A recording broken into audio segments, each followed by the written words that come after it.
Salut à tous, Christophe pour le podcast du Turf. Alors aujourd'hui, nous sommes mardi.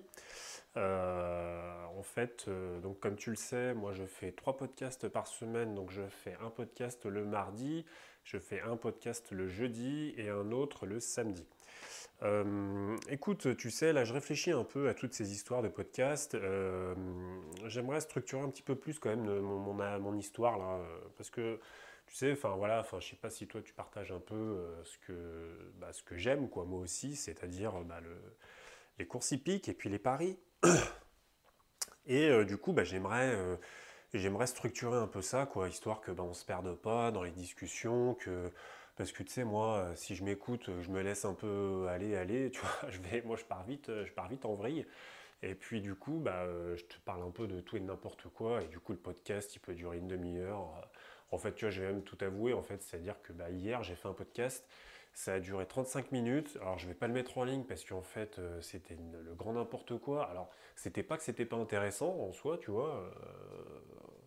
Alors c'est pas, je suis pas en train de dire que je me trouve intéressant, mais enfin, tu vois, en fait ce que je veux dire c'est que la discussion en elle-même elle était intéressante, tu vois. Mais bon, le problème c'est que c'est trop long, quoi. Et donc, du coup, tu vois, moi je pars dans des délires et tout. Et bon, bref. Du coup, j'aimerais vraiment structurer un peu ça. Faire vraiment un podcast grand maximum, je sais pas moi, 10-15 minutes. Et il faut vraiment que je m'y tienne, quoi. Parce que, en fait, sinon, pour toi, ça va être impossible d'écouter. Même si tu t'écoutes ça dans la bagnole pendant que tu pars au boulot et tout ça. Enfin, voilà, bon, bref. Du coup, je vais vraiment me tenir, tu vois, à un truc. J'ai essayé de me tenir à un truc vraiment cadré et tout, parce que sinon, moi, je pars en vrille, quoi.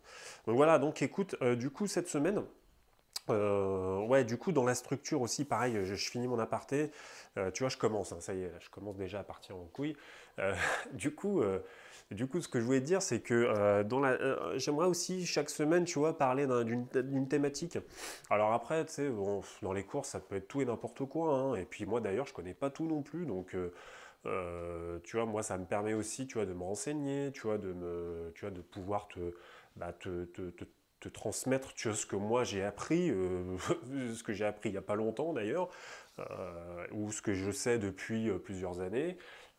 Et du coup, je trouve ça vachement intéressant, tu vois, de partager ça avec toi. Donc toutes ces infos. Du coup, cette semaine, moi j'aimerais parler du jeu simple placé. Parce qu'il y a pas mal de choses à dire quand même sur ce jeu, qui, comme on l'entend souvent, c'est le jeu des professionnels, des turfistes pro. Et je pense, enfin, je vais t'expliquer pourquoi. Enfin, en tout cas, ce que je pense, parce que moi, voilà, moi personnellement, je suis pas un turfiste professionnel, je suis un turfiste amateur, je gagne de l'argent avec le turf, mais en fait, je sais même pas ce que ça veut dire turfiste professionnel. Sincèrement, turfiste professionnel, je pense que ça veut dire, enfin, j'invente rien là, mais je pense que ça veut dire que c'est quelqu'un qui gagne sa vie avec le turf. Mais est-ce que réellement il y a des gens qui gagnent leur vie avec? Enfin voilà, moi j'ai pas d'avis en fait là-dessus, j'en sais rien. Sincèrement, j'en sais rien.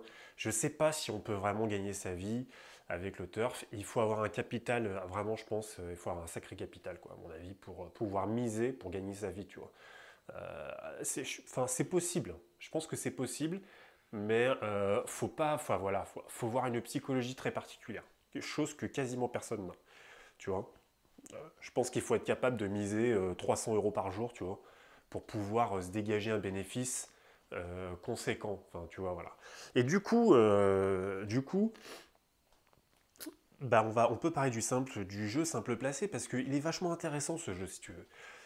En fait, c'est le jeu, si tu veux, ça c'est vraiment le point que tu dois retenir du jeu simple placé, c'est que c'est le jeu qui te donne le plus de chances de gagner. Alors attention, hein, là je parle de réussite. D'accord? Je ne te parle pas de rentabilité. Donc il faut bien que tu retiennes ça.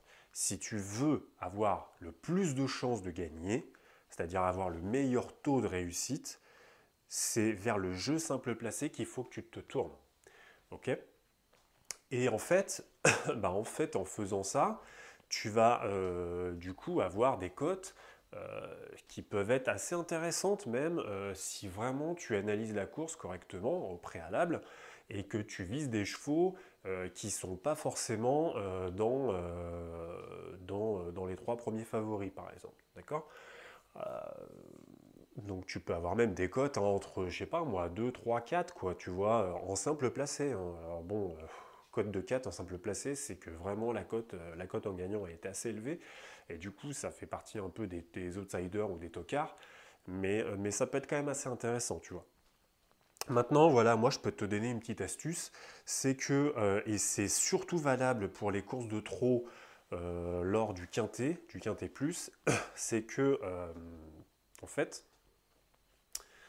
les chevaux qui ont des cotes, des rapports probables ou des cotes en réel, qui vont donc de 3 à 9 contre 1, enfin ces chevaux en fait, je crois 60-70% de chances de se placer dans les 3 premiers. Donc, ce qui veut dire que si tu veux, bah, tu vois, même si tu connais pas grand-chose au turf et que t'as pas envie de t'emmerder à analyser la course, à savoir pourquoi l'entraîneur il fait courir son cheval et pourquoi est-ce que le cheval il est en forme et tout ça, patati machin, et ben en fait tu te prends pas la tête, tu vas sur le site du PMU, ou tu vas sur le site de The Turf, et là en fait, et bah, tu sais, tu tries, tu sais, en haut, tu as, un petit onglet qui s'appelle trier par. Et puis donc tu cliques dessus, puis là tu as trié par âge, par déféré, par tout ce que tu veux en fait, par jockey, par machin, et tu as trié par rapport direct. Et là, je sais pas, par exemple, tu te mets. Alors, moi, ce que je te conseille, c'est de te mettre, je sais pas, moi, genre 10 minutes avant le début de la course, par exemple. Alors, ou tu fais ça le soir sur The Turf, par exemple, et tu prends les rapports probables, d'accord? Donc, c'est-à-dire les rapports donc, avant la journée, quoi, si tu veux, les rapports probables. Ou alors, tu prends les rapports en direct, les cotes réelles, donc, je sais pas, une dizaine de minutes avant la course, d'accord? Et là, tu prends, bah, je sais pas moi, tu prends les chevaux qui ont une cote entre 3 et 9 contre 1, 3 et 10 même si tu veux. Et après, tu peux faire une sélection, hein, tu dis, bah tiens, voilà, c'est plutôt ce cheval vers qui je vais me tourner. Parce que le problème, c'est que si par exemple, tu as, deux chevaux, ou même trois chevaux, tu vois, qui sont dans des cotes entre 3 et 9, toi, tu vas pas savoir qui jouer, tu vas jouer les trois. Il y a très peu de chances que tu sois rentable si tu joues les trois en fait. Parce que le rapport en placé est faible quand même. Donc il va falloir que toi, tu trouves un système pour que tu sois rentable. Et c'est-à-dire, bah, il va falloir que tu sélectionnes tes chevaux. Tu vas peut-être pas gagner à chaque fois, tu vois. Mais en tout cas, tu vas être rentable, on va dire, à long terme, si tu veux. Et du coup, bah, ça peut te permettre, tu vois, sans forcément pas connaître grand-chose, tu vois, bah, tu fais ça en fait. Voilà. Tu sélectionnes les quintets du trot, d'accord?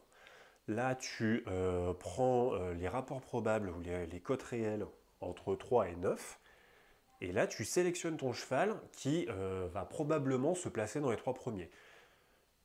On est bien d'accord, ça ne veut absolument pas dire que tu vas gagner forcément. C'est pas ça que je suis en train de te dire. Je suis en train de te dire que ces chevaux-là, les chevaux là, dans ces cotes, dans cette fourchette de cotes, ils ont de fortes chances de se placer dans les trois premiers. Ok?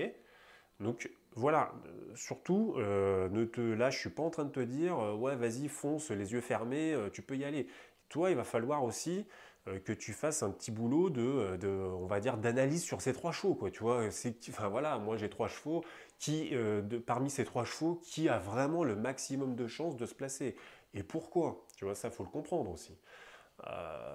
Donc surtout, faut pas hésiter, tu vois. Alors au lieu de te faire une petite analyse sur 18 chevaux, tu vois, hop, tout de suite, tu réduis la fenêtre sur 3 ou 4 chevaux.